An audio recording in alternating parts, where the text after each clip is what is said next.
hoping that they will file similar suits, civil rights suits in other states that are violating the voting rights of Black Americans. Yeah, and before we go to the next news topic, I just want to acknowledge Jelani Bakari. He says, good morning. He's watching us this morning from California. It's always great when our friends in the West Coast get up early for Let It Be Known. Dr. Chavis also in the news, the Justice Department has officially closed its investigation into the infamous killing of Emmett Till for a second time. Two sources said that the investigation has led only to more questions after a potentially significant claim from one of the last living witnesses led investigators on a fresh hunt for evidence. In 2017, Professor Timothy Tyson unearthed what appeared to be a key piece of evidence in one of the most haunting and grisly murders of the Jim Crow era, a recantation from the woman at the center of the case who had accused Emmett Till of making sexual advances at her over 60 years ago. But after an exhaustive investigation, the Department of Justice has now concluded it cannot prove the woman lied to federal investigators. Emmett Till was 14 years old, visiting his family in Mississippi in 1955. Of course, we know the Black press, Ebony magazine, or was it Ebony or Jet? Jet magazine had that cover, and it really, really ignited the civil rights movement. Right. It was not only Jet magazine. Jet was the first to put it on the cover. Then all of our newspapers at that time, over 100 African-American owned newspapers, had it also on the front page of their newspapers across the country. And that's what sparked the stand-up. We said, we're not going to take it anymore when they brutally murdered Emmett Till in the manner in which they did. And so I don't want anybody to lose hope.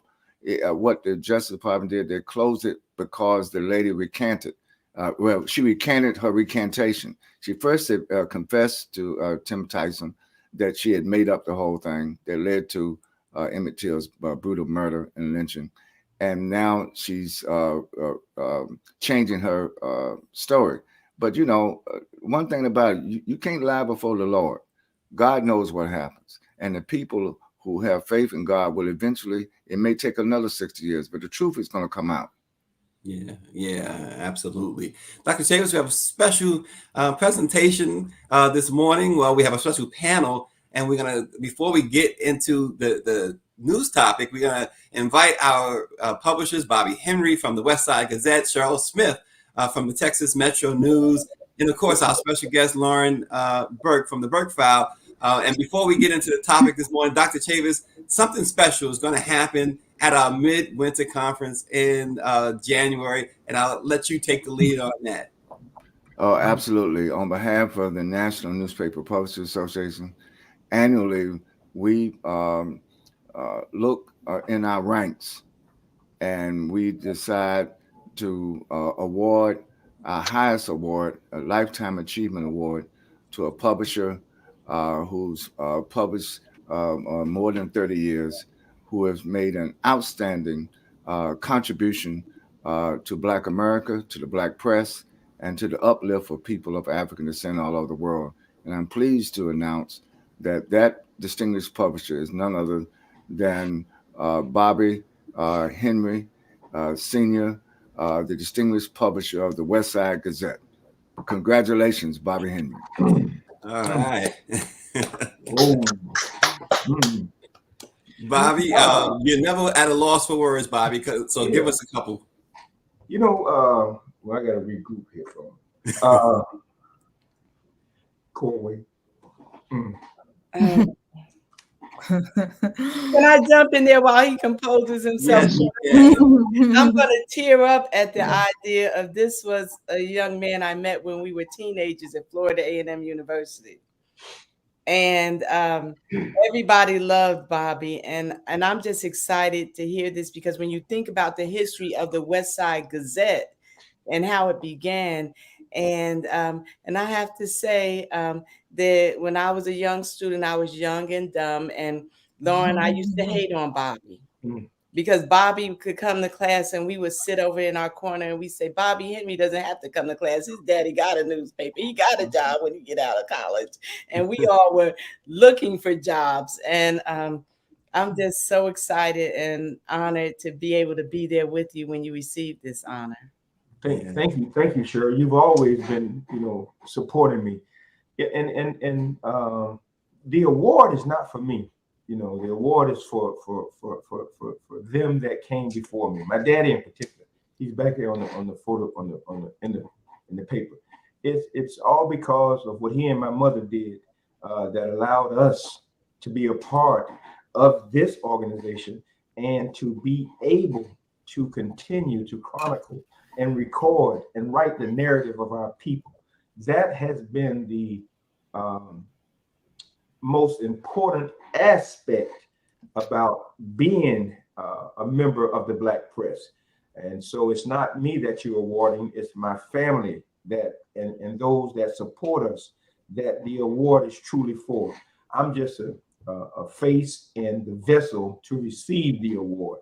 But I give all praise and all honor to God Almighty, because by any stretch of the imagination, I shouldn't even be here. But by the grace of God, I am. So we are truly thankful and appreciative of what has been said and what somebody saw, you all saw, that we were deserving of recognition for covering and recording the history and writing the narrative of a people who has been beat down but still refuse to lay down. So thank you very much. Yeah, absolutely. And our chair of the National Newspaper Publishers Association writes with the heart emoji. Congratulations, Bobby Henry. And it's been already been quite a week. It's only Tuesday. It's been quite a week for the National Newspaper Publishers Association, which represents the Black press. And as Karen Carter Richards would say, the original Black press. Sunday, we saluted Rosetta Perry of the Tennessee Tribune on her 30th anniversary and opening an airport store. Today, we salute Bobby Henry. Yesterday, we did on our Black Facts of the Day, we talked about our founding newspaper, Freedom's Journal. And of course, on Thursday, the National Newspaper Publishers Association will salute our distinguished publisher in Phoenix, Arizona, Clovis Campbell in the Arizona Informant, 50 years. Folks, the Black press has been here for 194 plus, almost 195 years, telling the stories that you need to hear, that you want to hear. And we have people like Cheryl Smith and Bobby Henry and Karen Carter Richards and Jackie Hampton and so many others. Read the Black press, support the Black press. And I've totally enjoyed my time with the Black press and people like Bobby Henry. Him and I have had some great conversations. I'm sure we will continue to have those conversations. And of course, under the leadership of Dr. Chavis, we continue to thrive and we appreciate it. And then to have people like Lauren Burke join us in the Burke File, someone who is so plugged in Capitol Hill. You don't get more plugged in. And here is an African-American woman who really brings the news from the Capitol. No one brings it better than Lauren Burke. So this is what you get when you thinking about the Black press. So we're not patting ourselves on the back, folks, but sometimes we have to tell our own stories. And this is a part of telling our own stories. Now, let's get to Stacey.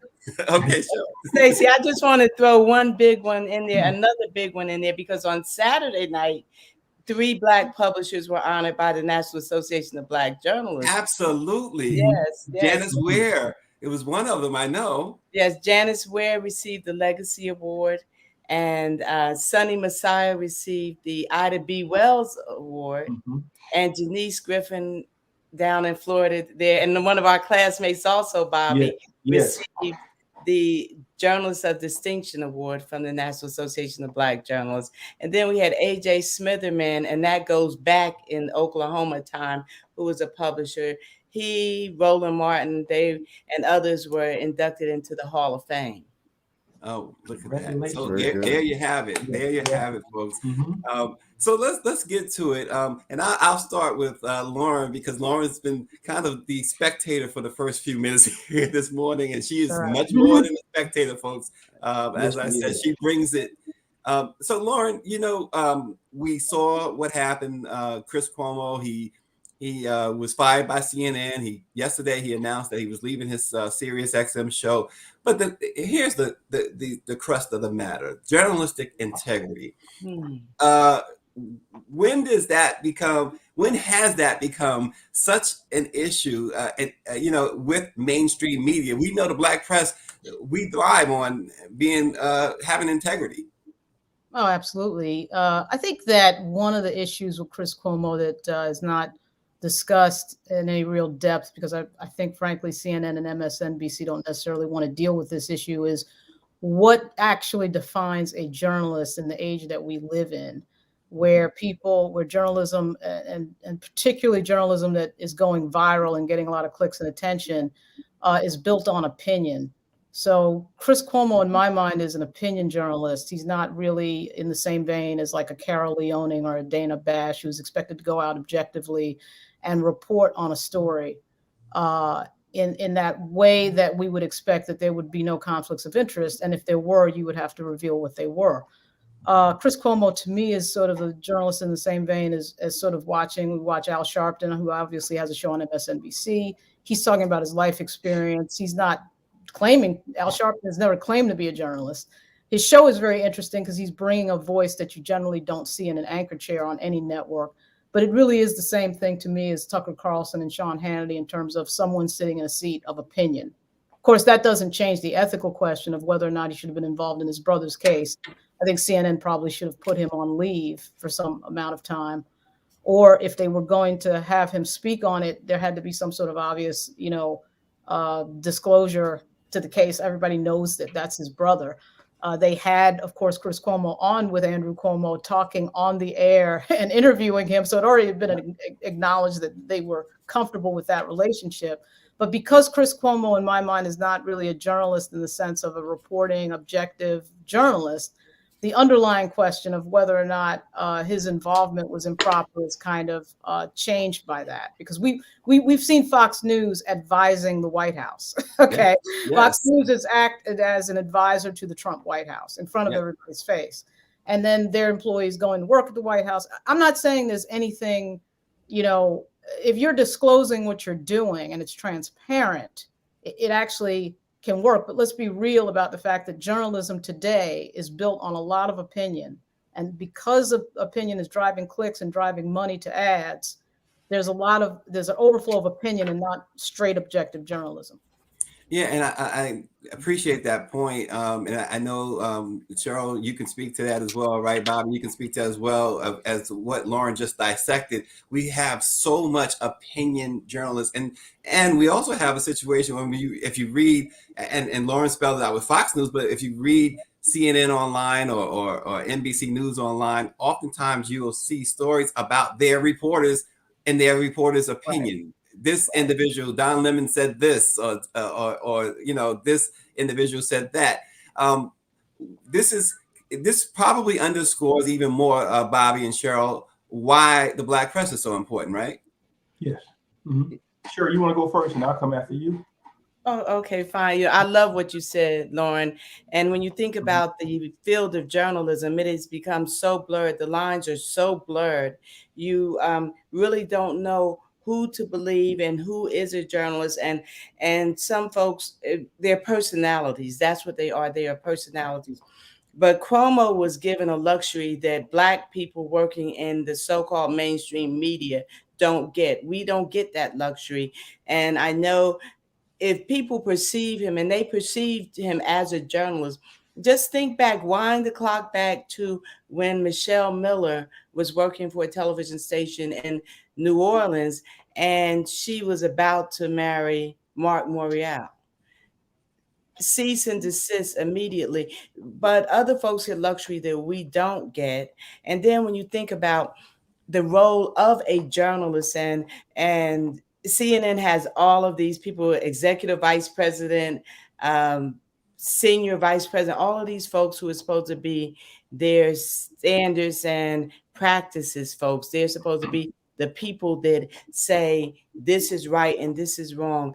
That was wrong on all levels, regardless of who he was. And full disclosure does need to occur. But even with the full disclosure, people will still look at and compare a Chris Cuomo to our most seasoned journalists who understand the ethics, who follow ethical codes of the Society of Professional Journalists, why we said we're here, the Black press. There's some serious issues and we need to speak out about them, and we need to hold people accountable when they attack us, because Black journalists stay under attack by those same organizations that covered their white counterparts. Yeah, and Bobby, you know, Jeff Zucker, the head of CNN, he came out when, as Cheryl mentioned, the Cuomos would interview. He would interview his brother, right? And he said Jeff Zucker talked about how wonderful that was, and really he put his stamp of approval on having that. In fact, I mentioned this before we went live, but we had an agreement to interview Andrew Cuomo during the height of the coronavirus. The Black press did. We were going to have him on live.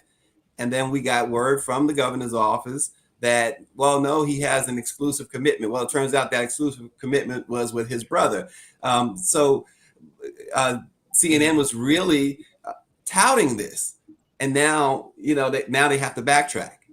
You know, excuse me, journalists or journalism, it is individual. It becomes personal. So thank God that there are certain areas and stories and ways to cover everything that you don't have to ruin your integrity, if you will.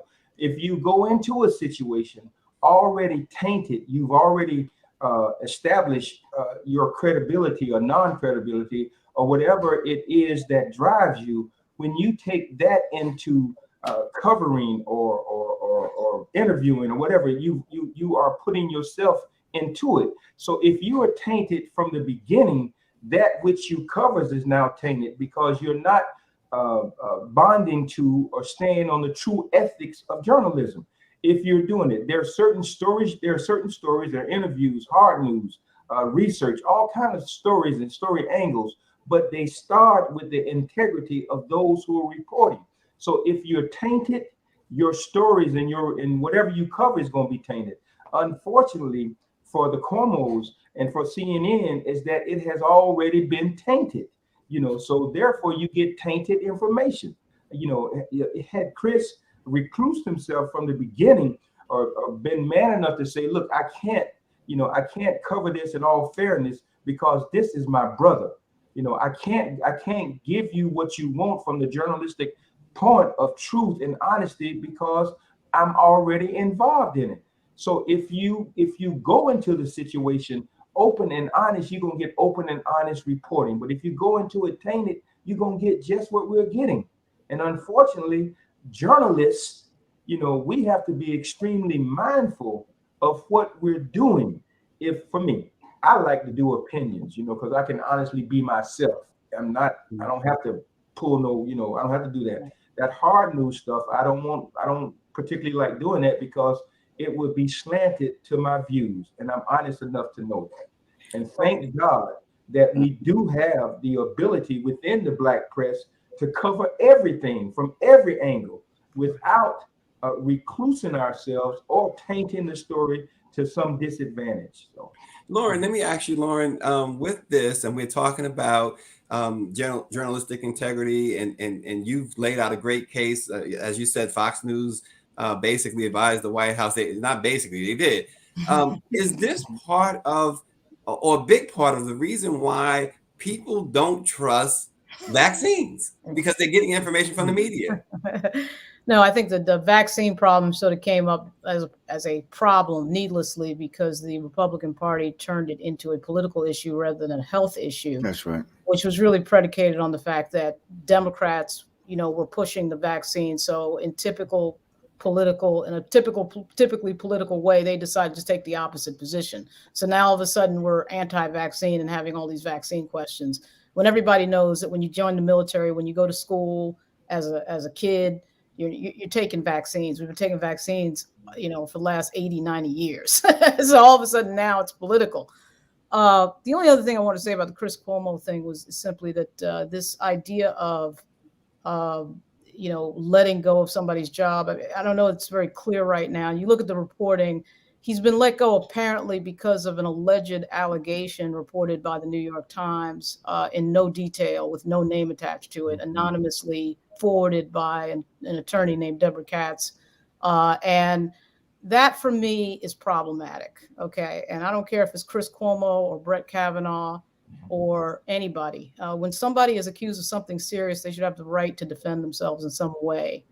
If he was let go for that reason, then he probably has an actionable suit, I suspect, against CNN. If he was let go because of his involvement with his brother, then that's a different story. I don't know what his contract says. Typically, these types of contracts have a morals clause that has some vagary in there about if you bring, embarrassment to the company, we can fire you.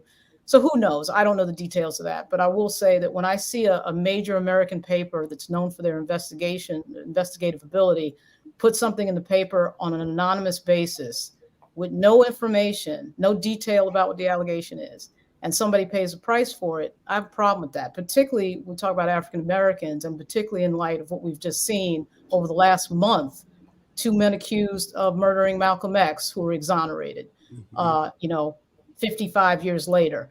Kevin Strickland in St. Louis, 43 years later, accused of a triple homicide. The Anthony Broadwater case with regard to Alice Seibold, who was a racist, quite frankly. He was accused of rape 20 years ago, and all of a sudden now none of that happened. So this happens to Black men all the time. When I see it happen to anybody, you figure if it could happen to Chris Cuomo, Italian American, what would it be if it was one of us? I'm not a believer in anything automatic. Everything has to be investigated properly, and so that is a little bit annoying. That's a little bit of something that we'll see. Maybe the details will come out, but as we sit here right now, there was something published with no evidence and no detail attached to it, and it was a serious, apparently, allegedly a serious allegation. And we seeing that. We don't have time to really go into this one, but there's and without going into all the details, the CNN, ESPN had a big report on one of the team owners, NBA owners, that had this one source, like you said, at this one source, and the source was a former employee who was upset with the owner. Everybody else in that report was anonymous.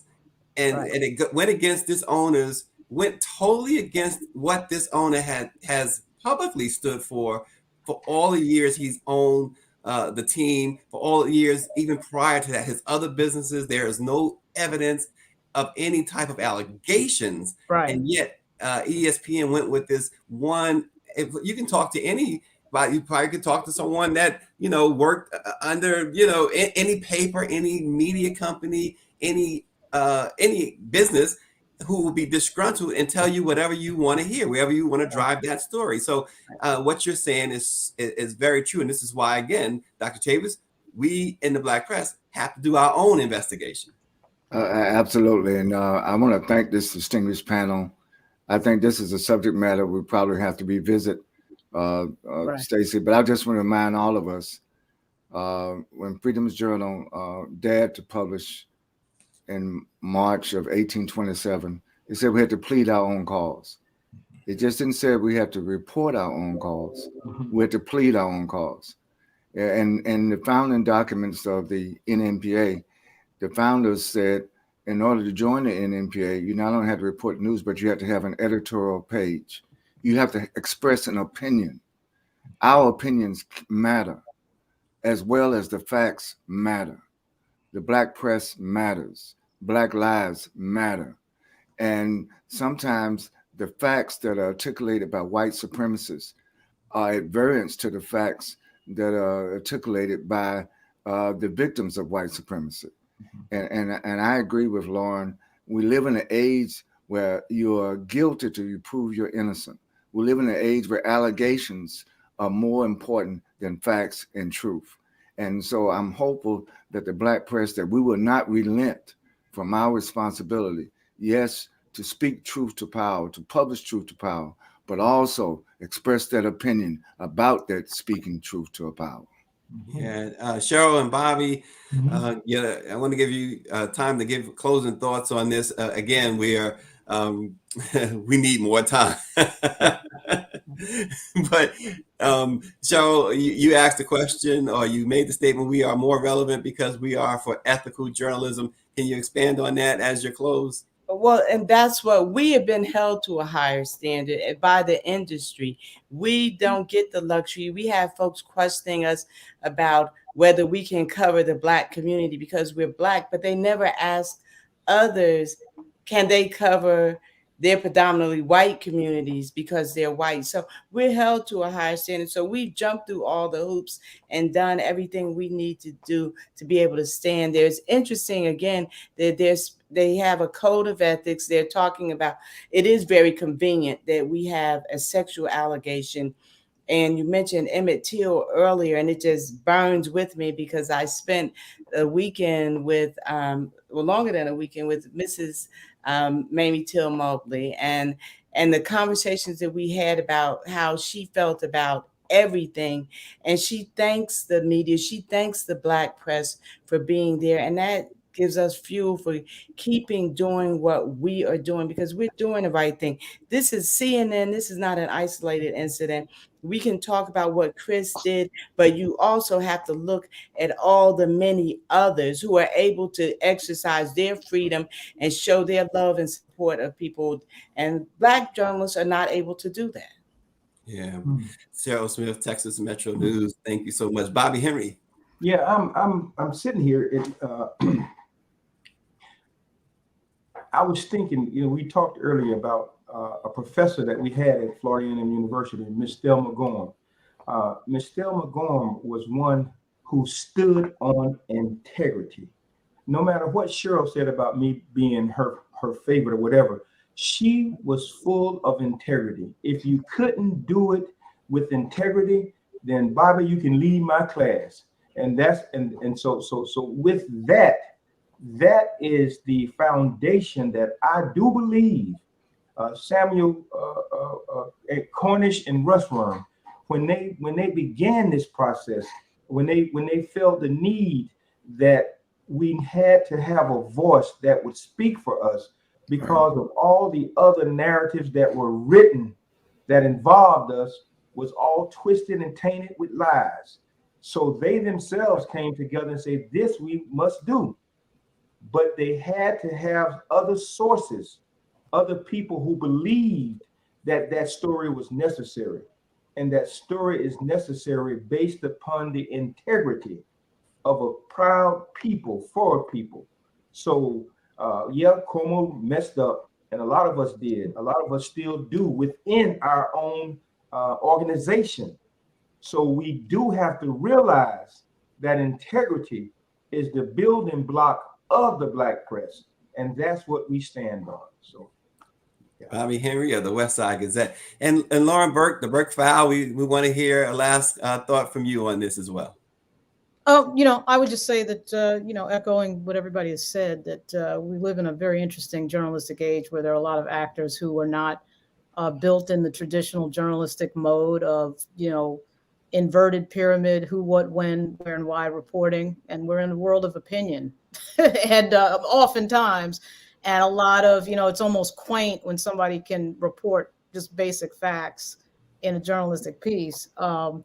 And so what's great about the Black press is that we're typically, predicated on the more old-fashioned notion of telling people what's going on factually and being very specific to that, which I think is a great thing.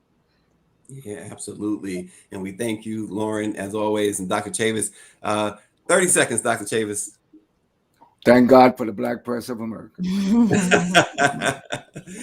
And listen, the NNPA's Midwinter Training Conference kicks off on January the 19th at the Diplomat Beach Resort down in Hollywood, Florida. Yep, we coming to Bobby Henry's town, and Bobby Henry's going to show us what Fort Lauderdale and Hollywood and even Miami is all about. So please register. You got 5 days left to get the NNPA's discounted rate, hotel room rate, and it's a beautiful resort, so you don't want to miss it. Go to www.nnpa-events.com to get the NNPA's discounted rate. The theme this year is the publishing industry, advancing the Black press of America, reaffirming, engaging, and empowering. We will see you in Florida. We hope to see you all. Dr. Chavis said there is a record number of publishers who've already registered, and we still have some time to go. So everybody's welcome, and we will see you. Congratulations again, Bobby, Henry. We always enjoy it, and we will look forward to seeing you down in Florida. Everybody stay safe and stay well. Have a great day, and we will see you tomorrow.